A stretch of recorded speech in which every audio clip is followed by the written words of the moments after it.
crafty friends, this is Emily Leiphart here for Tailored Expressions, and in today's video I'm sharing 4 cards using the With All My Art card making kit. If you love paint splotches and paint swooshes in your card designs, you'll be excited about all this kit has to offer. I've loved and collected these types of stamp sets ever since I started card making, so I was thrilled to see the variety of stamps and stencils in this kit. Let me show you what's included in the kit as well as all the add-ons. First, we have the 4-part layering Paint the Town dies. There are 2 sizes of paintbrushes and they are the cutest ever. The layers allow you to die cut the base with handle, the bristles, metal piece that holds the bristles to the handle, and of course the paint. The 9 different splotches and swooshes in the Splash of Color stamp set fit both the paintbrush sizes, so you can pair them up to look as if the brushes are actually painting the image. There's such a cute variety of styles, and you can feature both ends, which will make your cards, or little works of art, even more interesting. You'll see how cute this looks later in my video. You can't have a kit without sentiments, and here's the fabulous With All My Art stamp set. There are 4 large sentiments with a mix of scripted fonts, as well as 5 secondary sentiments which can be used on their own as one-line sentiments. These pair well with the bigger sentiments and the coordinating dies, which are an add-on. I love how they cut out the sentiments very close to the letters so it doesn't hide any of the background. Next up is the Bold Brushstrokes layering stencil, which includes 2 stencils. You can use them as they were meant to be to create a full background, or you can use them on their own freehand as I have in my samples. Also included is the Insiders With All My Art panels. There are 2 each of 6 designs, and these fit perfectly on the inside of your A2 cards. As I've shown in past videos, you can also use these on the outside of your cards. My color palette for this video includes rosewater, watermelon, mint julep, and cilantro. I'll be using both the inks and some of the coordinating cardstock, as well as basics such as sugar cube, buttercream, toffee, and black licorice. You'll also see the adorable shaped envelope seals, which you'll be able to purchase as an add-on. I'm sure you'll agree with me that these are the best envelope seals yet. I'm starting by die cutting all the pieces from the Paint the Town dies to make a bunch of paintbrushes in both sizes so they're ready to be placed on cards at any time. Assembly is so easy, especially with the fine nozzle on the Barely Art liquid glue. I cut the bases from toffee cardstock and then I layer the bristles, which were cut from buttercream frosting. Shockingly, this is my first time using this color, and soon you'll be seeing more of it. I thought this color closely resembled natural brushes while still being neutral. There are little notches at the bottom of the bristles, which makes it easy to line up. The metal section can be placed right above the bristles, but since it covers up most of the wooden handle, I decided to place it a little bit lower, right above the die cut lines which represent the individual bristles. This also gives the brush a whole different look than if you were to place the entire metal section directly above the end of the bristle die cut. There's no right or wrong way to do it, it's just personal preference. I recommend trying both and see which you prefer. I had so much fun assembling these little paintbrushes and could assemble them for days. This is something that would be fun to do if you're lacking mojo or if you just want to relax and wind down after a long day.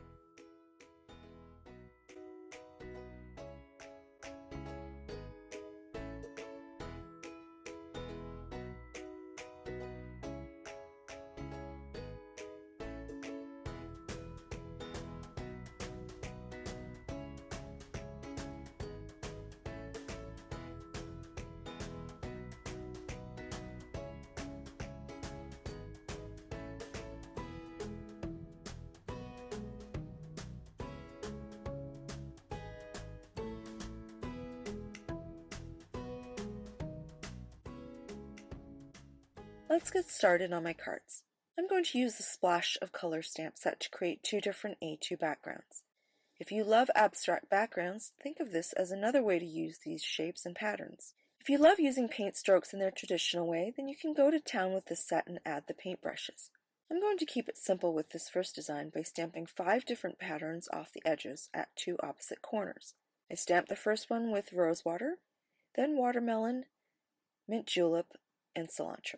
I moved these stamps each time, but I also could have just flipped the panel, keeping each stamp in place.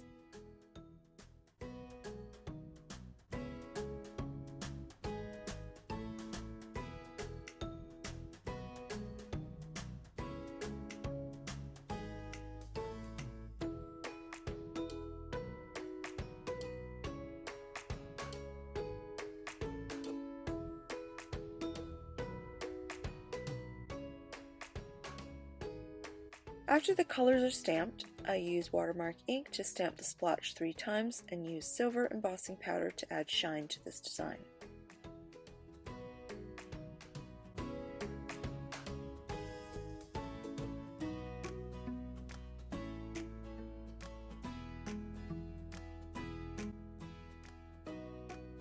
For my second design, I'm going to use a more freestyle graffiti approach and stamp the swooshes more randomly.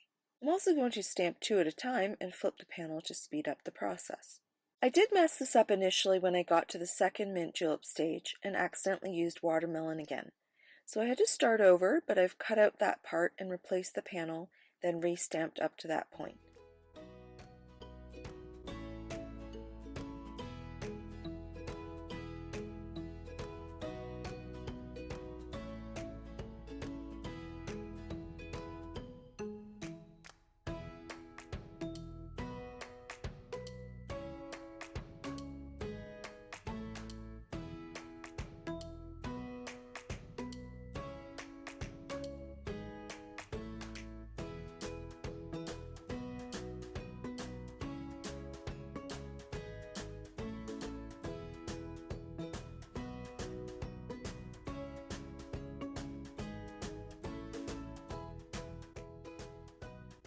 Next, I'm going to use the Abstract Pattern stamp set to add some black details to this design. This stamp set was part of the original Abstract kit but is now available separately.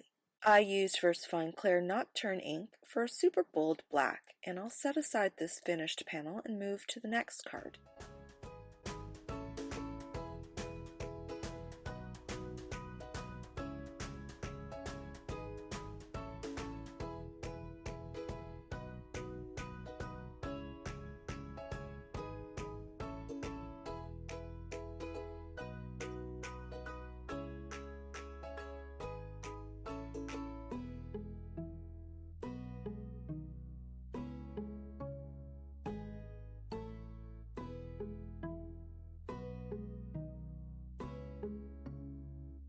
My next 2 cards will be in the mini slim proportions.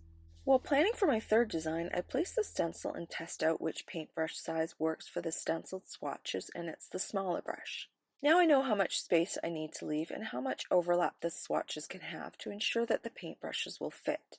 I use a bitty blender brush with rosewire ink, and it's so cute as I test it with the coordinating paintbrush. The ink looks darker here, but once it dries completely, it'll match perfectly. Next, I'll move the stencil and use a different swoosh for mint julep. For the remaining colors, I use coordinating pastel and single color blender brushes. After I use all 4 of my palette colors, I leave the middle section open, and that's where I'll place the sentiment. For what was planned as my 4th and final design, I ruined the panel because I blended off the edge of the panel, so next time I'll be sure to place a piece of scrap paper underneath the edge to protect the middle section of my panel. I love the way this turned out, so I'll definitely have to recreate it.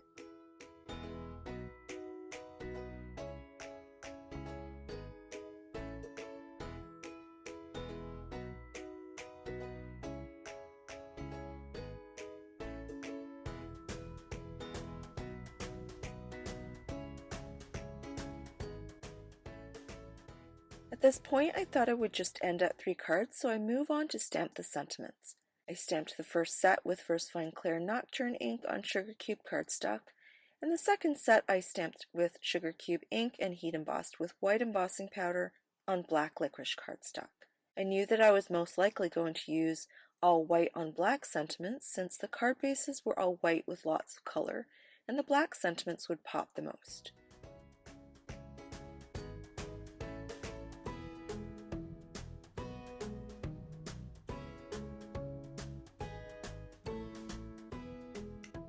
Next, I use the coordinating with all my art dies to cut out the big sentiments, and the sentiment strips dies to cut out the smaller sentiments.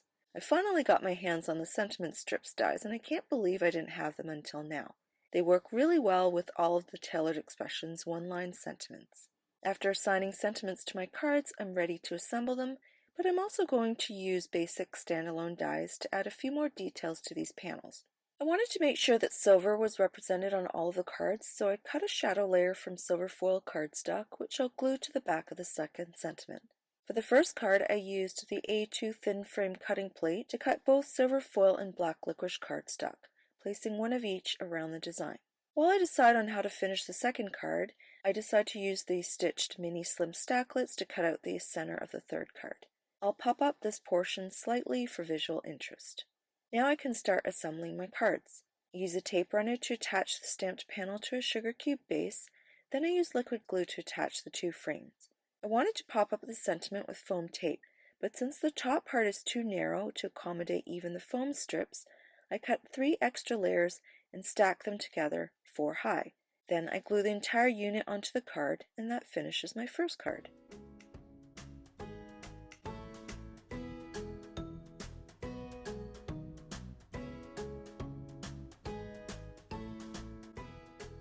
For my second card, I attach the sentiment to its silver foil shadow and leave it to dry.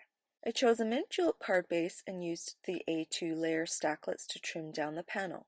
Then I had a really hard time deciding if I should just leave the panel as is or add even more detail using the raised Pearson cut plate.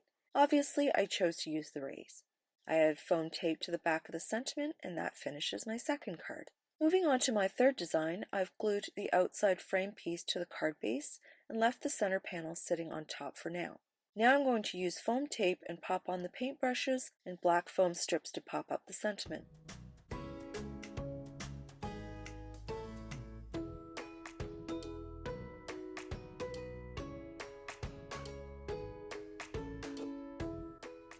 I wanted to add more black details to balance out all the white, and I do this in the form of a scallop strip, which I've cut from the middle size of the petite scallop mini slim stacklets.